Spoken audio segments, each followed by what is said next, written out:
Bridge Khandelwal जी हमारे साथ जुड़ रहे हैं। ब्रिज खंडेलवाल जी ने 1974 में इस पिटिशन को फाइल किया था कि कच्चीदेव आइलैंड को नहीं दिया जाए श्रीलंका को। अब 50 साल के बाद ये मुद्दा फिर से बड़ा मुद्दा बन रहा है। उस वक्त जब आपने पिटिशन फाइल किया था 1974 में, तो कोर्ट में आपने क्या व्यू प्रेजेंट किया था और उस वक्त कोर्ट का क्या स्टैंड था? मेरा उस वक्त बहुत छोटे लेवल पर यही सोचना था कि ये आगे जाकर के भविष्य में एक बहुत बड़ी प्रॉब्लम बन सकता है। ये छोटा टापू जरूर है, 200 एकड़ का ही है, लेकिन बड़ा सामरिक महत्व का है। और अगर कोई दुश्मन पड़ोस में आ गया और उसने ये किसी और दुश्मन को लीज आउट कर दिया, तो वहां मिसाइल लगा सकता है, न्यूक्लियर वो लगा सकता है इंडिया की नाक के नीचे, तो एक परमानेंट खतरा हो सकता है।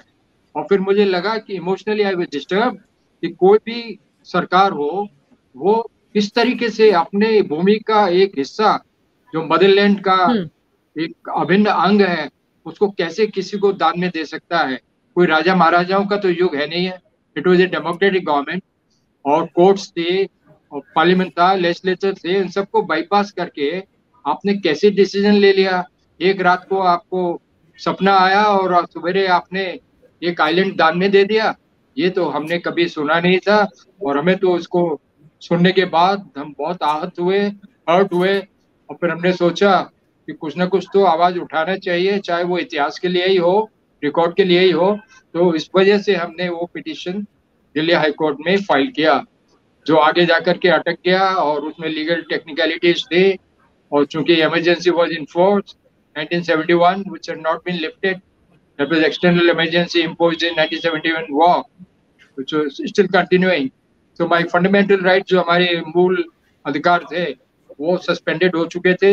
इसलिए कोर्ट ने कहा कि आप कोई वजह नहीं है आपको कोई रिलीफ मिले, और इसलिए आपका पिटीशन डिसमिस किया जाता है। ये हुआ। तो उसके बाद आपने सोचा नहीं इस पिटीशन को फॉलो अप करें, क्योंकि आइलैंड दे दिया गया था और उस पे पॉलिटिकल इशू बन सकता था। उस वक्त की ऑपोजिशन ने क्या किया था? तो इमरजेंसी जब 75 वाला इमरजेंसी 1977 में उठा और जनता पार्टी सरकार पावर में आई, तो मैंने उस वक्त के जो मंत्री थे और Samarendra Kundu minister of state for external affairs थे, उनको भी कहा, जनता पार्टी के सेक्रेटरी सुरेंद्र मोहन को भी कहा, मधुलिमय वगैरह को भी कहा। तो वो बात तो माना उन्होंने कि हाँ दम तो है बात में, लेकिन अब दो देशों के बीच के संबंध हैं जो अभी मधुर है वो खराब हो जाएंगे। अब इस मामले को यहीं पर लीपापोती करके इसको भूल जाना चाहिए। तो मैं भी फिर दूसरे कामों में लग गया और मैंने भी उसको फॉलो अप नहीं किया। उसमें कहीं ना कहीं मेरी भी गलती है, मैं ये मानता हूँ। ऑपोजिशन ने ही गलती नहीं करी है।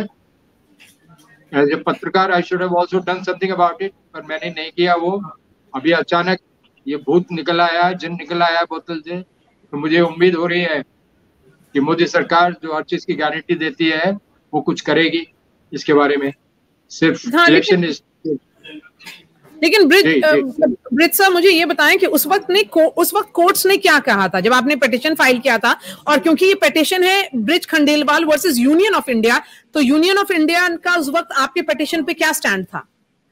उनका तो सिंपल था कि मेरा कोई लोकस स्टैंड ही नहीं है, मेरी कोई ग्राउंड नहीं है, मैं इससे कोई प्रभावित ही नहीं होता हूँ इस ट्रांसफर से, और उस आइलैंड से मेरा कोई लेना देना नहीं है, इसलिए इसको डिसमिस कर देना चाहिए। उनका तो मेन आर्गुमेंट यही था कि अब लेकिन जो हो गया हो गया। आपने ये लैंड दिया क्यों?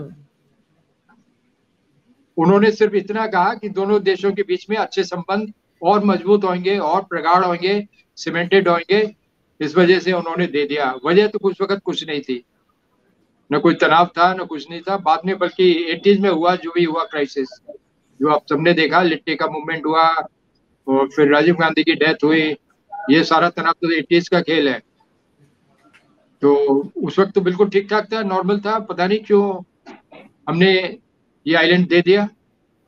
और वो हमेशा यही कहते रहे, हर कोई जिससे भी बात करते रहे, छोटा सा टापू है, बैरन आइलैंड है, कुछ है नहीं वहाँ, क्या करना है वहाँ। ये जो लॉजिक कांग्रेस गवर्नमेंट हमेशा से देती आई है, 60 से अक्षय चंद से लेकर के और नीचे तक, वही आर्गुमेंट जब भी दिया गया कि वहाँ पे कुछ है नहीं है, वो बेवजह इसको इम्पोर्टेंस नहीं देना चाहिए। और अब दे दिया तो दे दिया, कोई बात नहीं है। तो ये क्या कोई महाराजा थे जो गिफ्ट में जागीर दे दी? कौन थे ये लोग? इनके खिलाफ आवाज उठनी चाहिए, मुकदमे होने चाहिए, जो भी रिस्पॉन्सिबल थे। आपको लगता है केस होना चाहिए? क्यों नहीं ये लिटिगेशन होना चाहिए, मतलब ये कोर्ट फैसला करे। नहीं, कोर्ट क्यों करे? अभी तो मोदी सरकार ने उठाया ही हुआ है ना, तो लॉजिकल कंक्लूजन तक जाए वो। कोई गवर्नमेंट के ब्यूरोक्रेट्स उसमें इन्वॉल्व होंगे, उन्होंने क्या नोटिंग दिया है, उन्होंने प्रोटेस्ट किया है नहीं किया, ऑब्जेक्शन लगाया नहीं लगाया, all this should come out, because you just can't. और ये लॉजिकल कंक्लूजन आपके मुताबिक क्या होगा? वापस होगा आइलैंड, वापस होगा हमारी टेरिटरी है, तुम्हारी को वापस क्यों नहीं मिलेगी? श्रीलंका की तो वो कभी भी नहीं रही है, वो तो हमारे बिल्कुल रिकॉर्डेड है हिस्ट्री उसकी। बेशक वहां कुछ भी नहीं होता है, पर अगर इस सिद्धांत को मान लिया गया कि कहीं कुछ नहीं होता है इसलिए दे दो, तो there will be no end to it. और कोई सरकार अपनी भूमि का, अपनी टेरिटरी का, अपने मातृभूमि का अभिन्न अंग कैसे किसी को डोनेट कर सकता है? ये मेरे को आज तक ये लॉजिक समझ नहीं आया है। तो ये तो बहुत बड़े एक स्कैम है जिसकी पूरी जांच होकर के we have to go back into history. उनको पता लगाना पड़ेगा कहाँ गलती हुई, किससे हुई, क्यों हुई। ब्रिज खंडेलवाल जी, हमसे बात करने के लिए बहुत बहुत शुक्रिया। Thank you. Thank you. Okay.